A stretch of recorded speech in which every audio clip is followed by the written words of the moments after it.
Chez les cyclistes, on trouve fréquemment des problèmes de cou.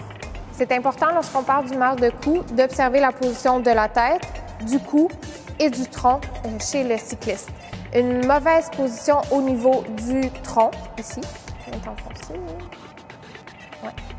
peut venir augmenter le travail au niveau des muscles stabilisateurs du cou.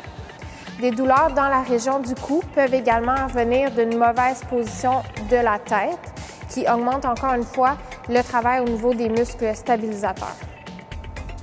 C'est important d'avoir un bon positionnement de son vélo et ensuite de s'assurer que la posture est optimale. Même avec un bon positionnement, on peut avoir une mauvaise posture lorsqu'on roule.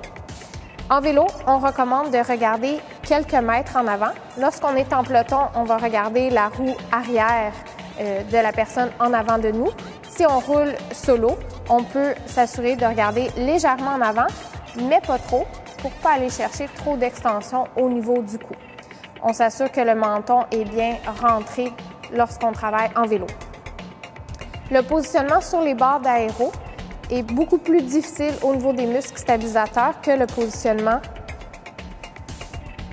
sur un vélo de route qui dégage la région thoracique et qui assure une meilleure vision du regard au loin.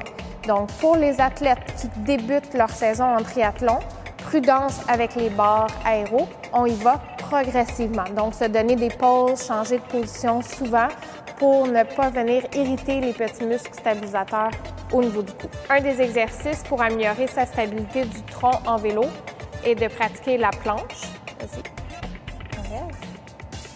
tout en gardant les épaules sorties pour éviter de venir s'affaisser au niveau des omoplates lors des sorties de vélo.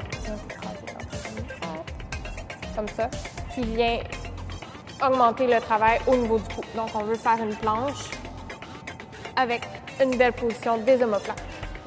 Pour renforcer les extenseurs profonds du cou et les fléchisseurs profonds du cou, on peut faire un mini-oui et soulever doucement la tête en regardant au loin, tout en gardant le menton dans une position de mini-oui.